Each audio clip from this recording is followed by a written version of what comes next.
Så kan det gå. Vi kör en ny spot repair hos Moje. Det har hänt en olycka. Detta är nog ganska vanligt på...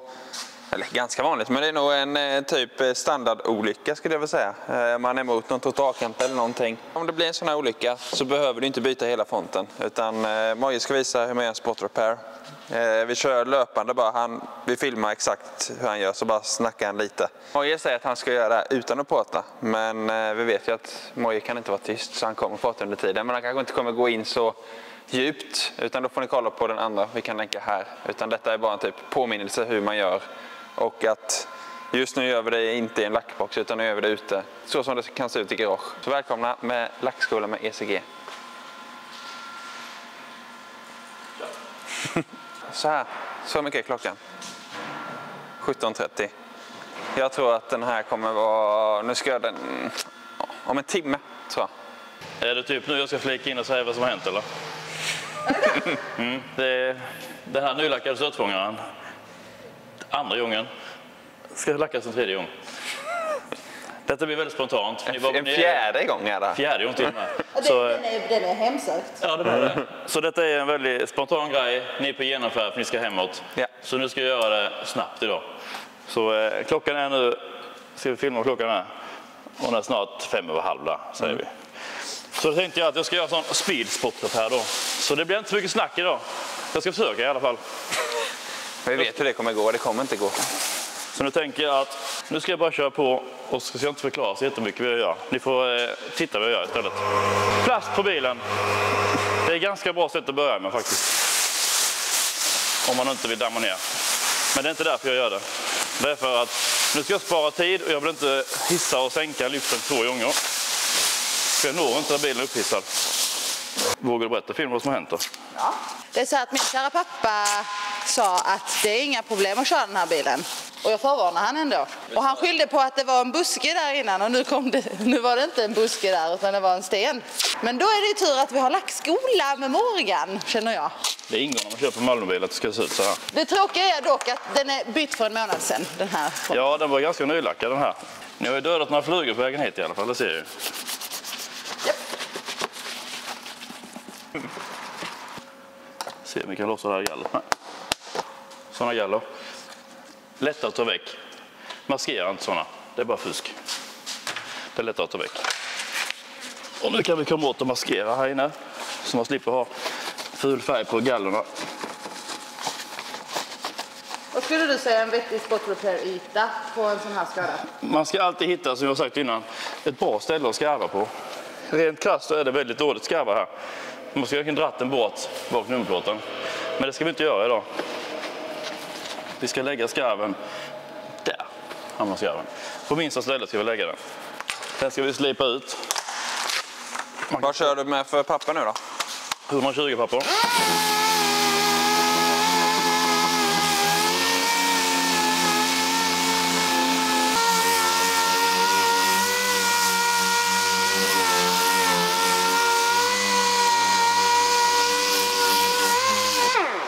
Det räcker inte att slipa ut detta.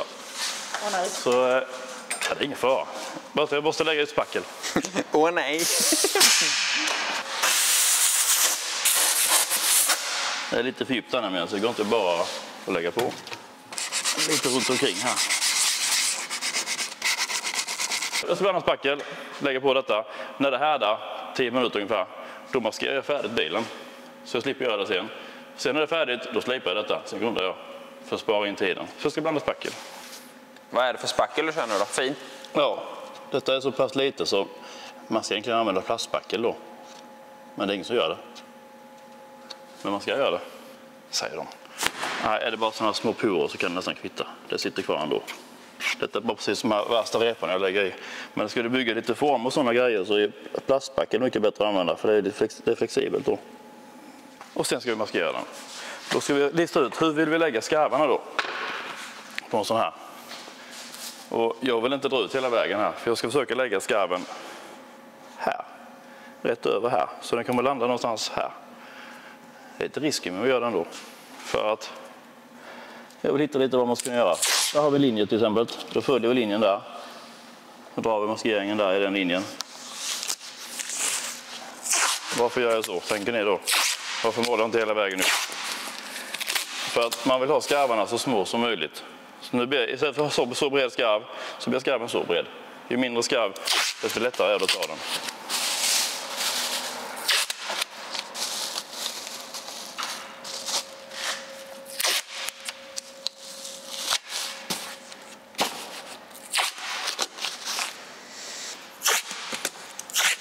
Så, sen har vi de här sensorerna.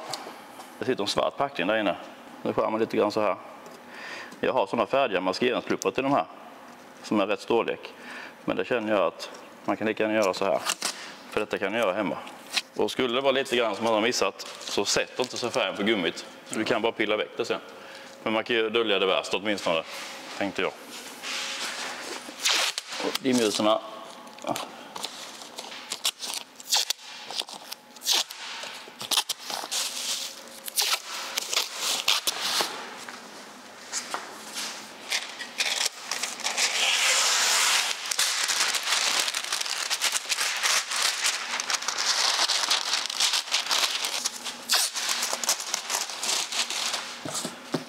Så, färdigmaskerat. Vi har hållit på nu i 12 minuter. Hade det inte varit för denna spacklingen här så skulle jag kunna grunda detta nu. Men nu måste jag vänta på den. Men då kan du blanda grundfärg. Jag tänkte att jag ska göra det, men jag ska sätta lampan på denna för att spara in tiden ännu mer. För jag tänkte att på 45 minuter så ska jag hinna slipa den, grunda den, slipa igen, lacka, sen kör vi äter. Sen när vi är tillbaka sen så blir den färdig, bara på skarven. Ni som gör detta hemma då, ni ser att fan, det tar bara 45 minuter, det är enkelt ju. Men då kanske överdrivet då, kanske det tar 4 timmar hemma då? Ja. Om du aldrig har gjort det. Nu har jag ju rutin, jag vet ju vad jag ska maskera och tejpa. Jag tänker inte så mycket för jag har det i huvudet liksom. Men jag skulle säga att man gör det på en eftermiddag hemma. Ja, utan problem. Det gör man. Har man inte lamporna så tar ju grunden lite längre tid att härda. Så jag ska blanda lite grundfärg så länge.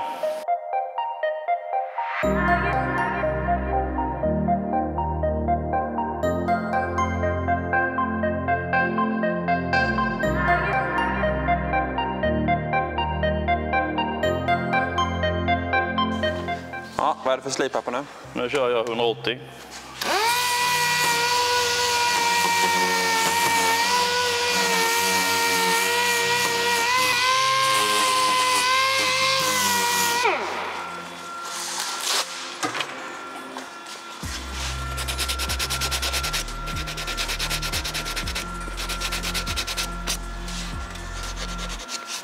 Och när man får till linjerna här så kör vi som vi gjort och sagt innan. Vi tar 320 papper för att väcka reporna. Avslutar det på 320 eller kommer det köra 500? När man grundar så ska du alltid avsluta på 500 slipningar. Så du kan grunda på 320, men du får inte sluta där 320. Du måste sluta på 500. Därför gör jag lite så här. Mer yta alltså? Lite utanför.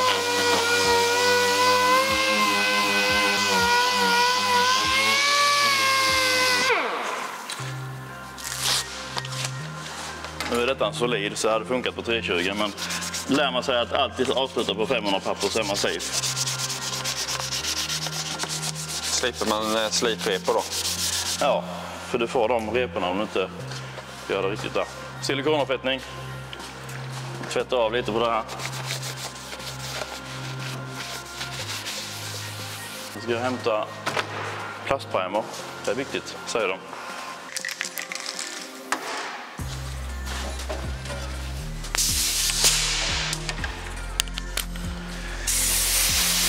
Blås gärna lite när det sätter med silikonavfettning.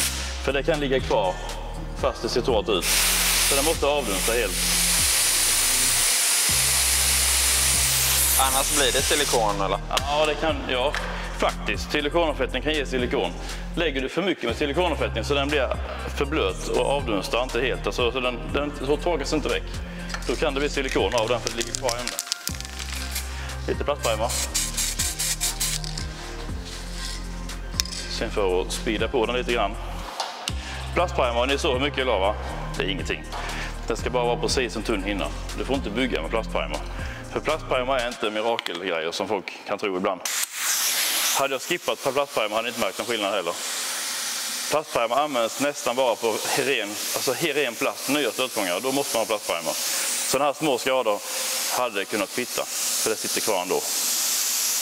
Men nu gör vi det efter konstens regler så det inte blir något tjafs där. Men i verkligheten så är det ingen som gör det. Nu ska vi ha mask egentligen. Det ska vi ha. Det har vi inte idag. Tunt lager. Ser ni noga så lyser igenom fortfarande. Och det gör ingenting.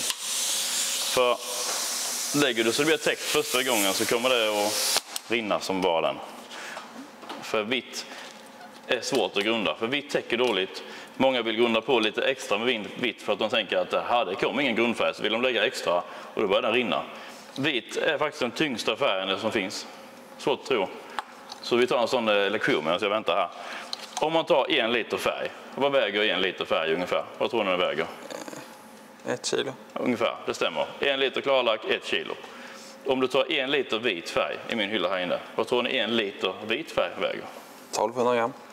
Nästan 1400 gram. Oj. 1,4 kilo väger 1 liter. Vilket gör att den är tung. Är den tung så vill den hänga. Så lägger du för tjockt så vill den dra med sig och börja rinna. Och så täcker den dåligt samtidigt. Då vill ju folk lägga extra mycket för de tänker att det kommer inget, lägger lite mer. Och sen har du sådana tsunami. Så hellre snabba varv, lite tunnare, så går det mycket bättre.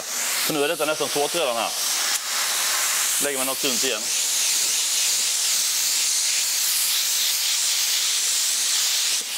Nu börjar det bli täckt. Och sen väntar vi 2 minuter kanske. Sen lägger vi 1 lager till. Sen är det färdigt. Klockan tickar fan snabbare jag trodde. Klockan är faktiskt 5 i nu. Vi har hållit på snart 20 minuter här. Fast du har ju fortfarande inte arbetat effektivt med en 10. Nej, det är mycket väntetider. Så man kan stå här och prata om allt som händer här i världen. Vad ska vi prata om då? Vad har ni gjort i helgen? 50-årskalas. 50-årskalas. Vad har du gjort i helgen? Jag var på gatubil, jag var dummare där. Jag hade önskat att det var fler bilar. Det hade varit roligare att ge priser med mer motstånd. För det är ju som sagt, är det lite bilar så blir det ju att en kanske vinner fler priser. Sånt är livet. Ja. Det behövs mer ljudbilar kan jag säga. För det fanns egentligen ingen bil som hade ett ljudbygge som det var förr i tiden. Eller med ljudbygge menar jag mer än bara en baslåda, om vi säger det så.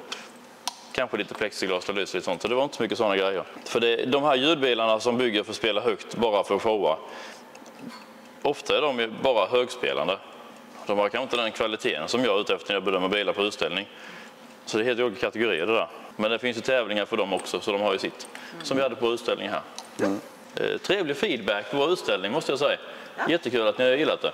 Och vi har ju mer eller mindre sagt att vi har bara 1 gång om året. Ja. Vi vill inte köra end of summer, det blir den gången bara. För vi vill inte mjölka detta för mycket. Det är bättre att vi satsar riktigt på 1 gång om året. Det ska vara en höjdpunkt. Här tyckte vi att vi kör 1 gång, då kör vi riktigt. Så nästa år, då blir det bättre. Ja. Vi ska utveckla. Vi ska utveckla. Vi är människor, vi lär oss av våra misstag. Misstag var det inte heller. Vi bara hade inte förväntat oss så jävla många människor. Nästan 5000 personer på 2 toaletter. Det är ingen bra ekvation om man säger så. Fast det har jag tänkt på också, att det är fan inte många andra utställningar heller som har toaletter. Nej. Alltså, om man tänker så generellt. Men generellt. som har 5000 besökare. Det är väldigt unikt, ska jag säga, med så många besökare. Om det inte står ett stort företag bakom det, typ som alltså på en motorbana. Ja, Mantorpark är en annan grej. Men detta är ett gratisevent. Finns det så mycket gratisevent idag? Nej. Ja, tyvärr inte.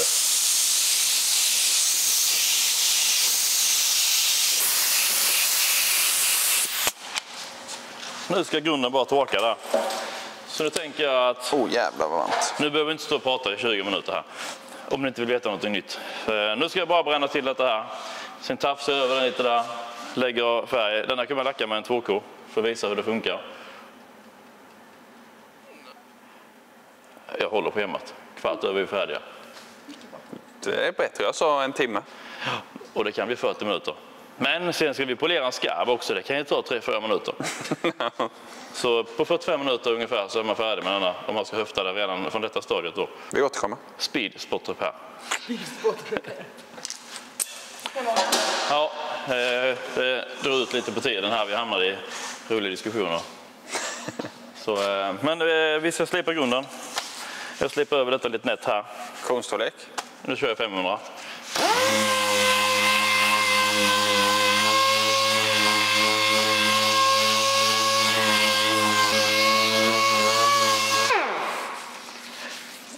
Så vi aktar kanterna där, för det är lite trixigt. Sen kör jag ett 800 här nu. Med här uppe jag ska lägga skarvarna. Det är sådana skumgumpapper. Det funkar vad som helst. Det är bara, man ska bara dra över lite nätt här uppe.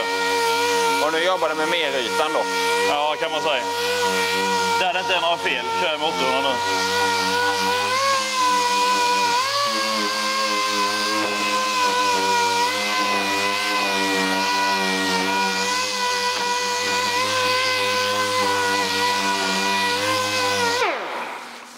Len som en bebisrumpa. Sen går det inte att slipa alltid med maskin. Så jag kommer köra lite 500 här inne för hand. För det du ska känna efter det är det här sträva som blir när du grundar. Det blir det här stoftet. Det måste väck. Det ska kännas len. Liksom. Det ska kännas lent, ja. Inte grusig. Det är de här stoftiga övergångarna man har.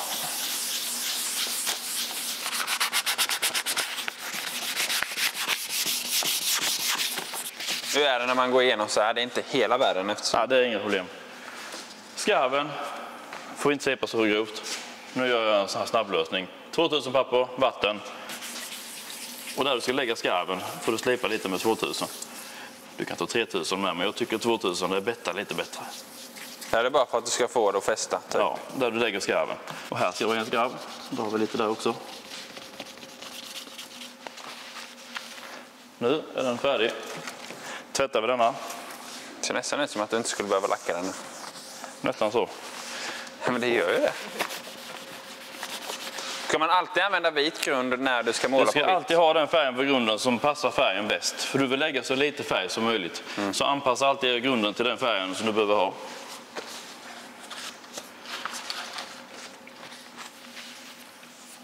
Nu är len och fin här. Då ska vi lägga skarvarna där.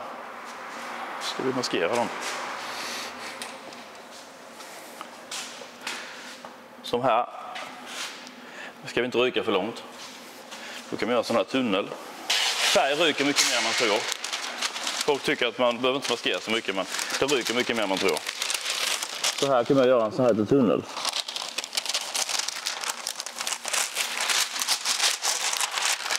Så man inte ryker ner för mycket där så skarvar.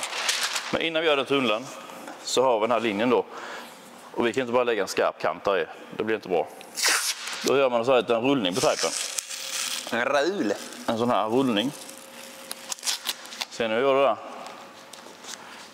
Jag vek tejpen så den blir rund. Så blir det en sån mjuk kant där på tejpen. I det vecket. Vilket gör att det blir ingen skarp kant. Sätter vi fast den där lilla tunneln så här.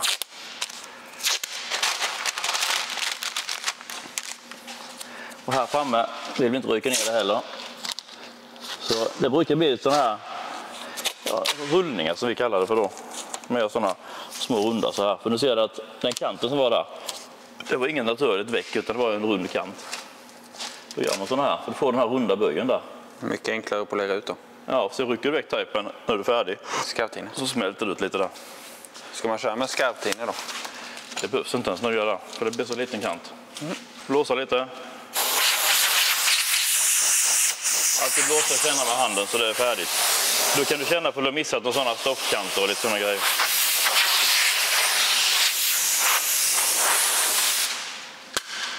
Då är det dags att måla lite. Jag har förberett. Jag har en skarpförtunning förberedd. Jag har färgen färdig. Och nu var detta ute i verkstad nu. För nu tänker jag att detta kan mycket väl vara med ett garage. Jag har ju lackbox så jag kan gå in i. Men nu vill jag visa att det går att göra även hemma. Kolla trycket lite grann. Spruta alltid utanför. Och skyddsutrustning egentligen. Det ska jag alltid ha. Men det är svårt att prata då. Kolla så det ryker lite grann. Du behöver inte ha 2 bar eller 2,5 när du gör en spottrepair. För det ryker ner hela verkstaden kan jag säga.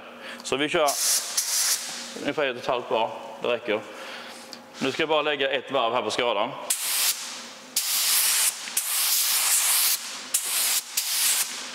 Så. Men vi är inte färdiga där.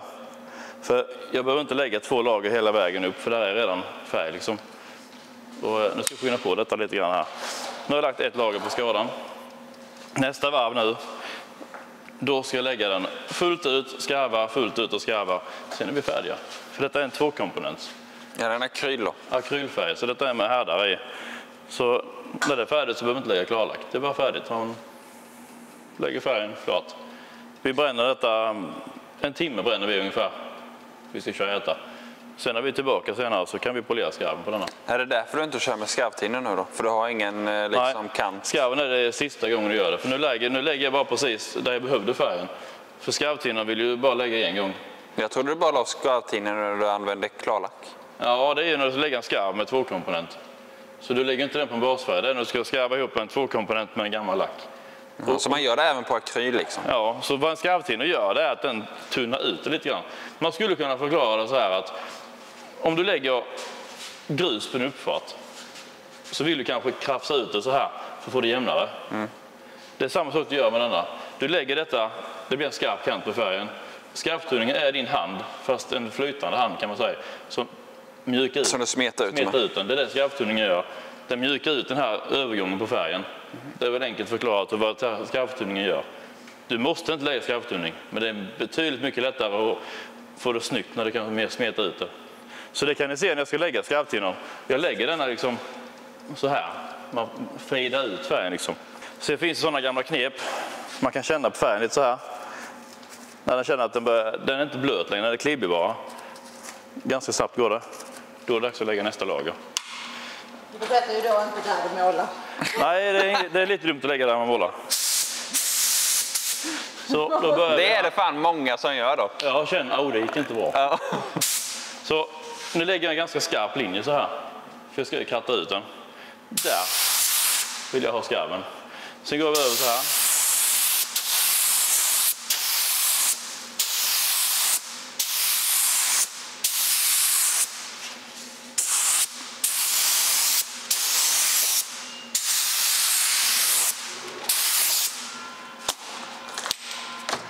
Färgen är lagd. Ska jag ta väck min lilla påse här. Och de här tejparna. Ta väck dem så.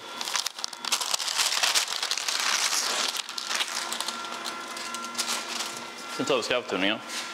Nu ligger din skarv här då. Fan svårt att se den alltså. Den är svår att se. Ja. Så då kan man tväcka lite mer av min maskering här. Som jag gjorde innan. Så. Och då ska jag försöka få den att bli mjukare. Nu är det klart man ser skarven, men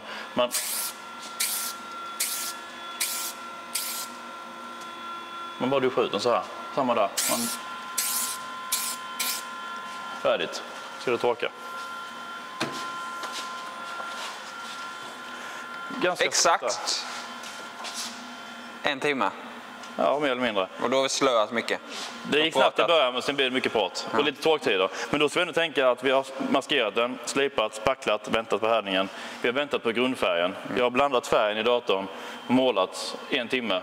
Nu sätter vi lampan på detta. Men vi skulle säga att typ så här 1 timme då har det tagit här. Det du ska göra nu är att du ska inte polera detta hemma i garaget, utan du får vänta till dagen efter. Ja, du får vänta till dagen efter. Gärna 2 dagar när det är akryl, för det tar lite längre tid om man inte har lampa.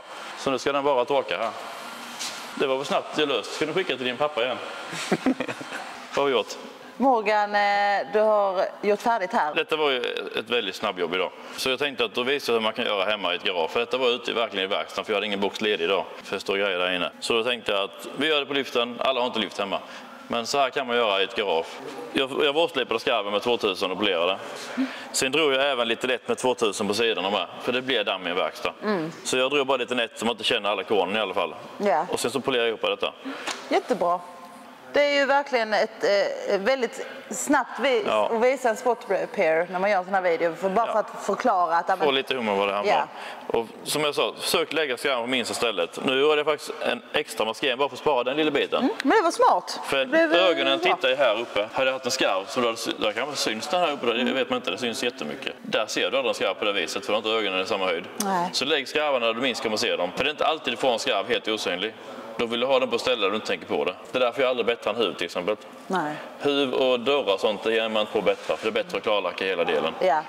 Så försök inte på att bättra småfläckar så här. Och bättra inte stötfångare på flera ställen, måla hela. För du ser denna fläcken här, jag brukar säga att 5 cm kräver 50 cm. Här är bara en liten bättring här nere. Nu gör jag hela vägen här. Jag skulle kunna skarva den här. Men då ska jag lägga massa tid på att kanske få en bra skarv här. Nu fick jag liksom inga skarvar där. Nu blir det bara en liten skarv där och en pytteliten skarv där bort. Nu blir det inte mer att polera. Ja, men det var skönt. Det var smidigt att det gick och visa också på ett avsnitt så här. För att Sportrepair vet vi är ganska uppskattat. Ja, så Sportrepair. Snabb Sportrepair. Ja, det här var en supersnabb. Hade det varit en metallic då är skillnaden att man lägger basfärgen innan man lägger klarlacken. Här la jag ju klarlacken direkt kan man säga då, 2-komponent. Så det hade varit ett moment mer med metallic. Då lägger du basfärgen och sen likadant igen det här. Ni får kommentera vad ni vill se mer på Morgans lackskolor. Ja, nu blir det en spontan lackskola här. Det har varit mycket frågor om plåt faktiskt. Ja, det är lite så. Det är många frågor och det är kul att du ställer frågor. Jag försöker svara så mycket som jag kan i det här. Men plåt gör ju inte du så mycket, du skickar. Men rikta, ja, jag brukar inte rikta så mycket själv. Nej. Vi gör vissa riktjobb också såklart. Men jag är inte så pass så jag kan rikta det utan att man behöver spackla. Men du kanske har någon som vi kan åka till som missar? Det finns ju de som kan göra det också. Det är en jätteduktig plåtslagare som till och med följer kanalen. Han kanske följer göra Kanske han tittar på det här klippet han jobbar med engelska ljud och sådana grejer. Oj, det är bra. Det är kul. Jag ska kanske utnyttja han till min nya bil. På tal om nya bil. Om ni inte har sett det så har vi en av dina nya projekt nu som ligger på kanalen i sin spellista. Så jag tänker att den kommer upp här. Kanske kan ni trycka vidare nu när filmen är slut. Får ni se att jag kan jobba lite med plåt. Som amatör. Det är mycket jobb i alla fall. Så tack för att ni tittade. Tack för dig. Hej.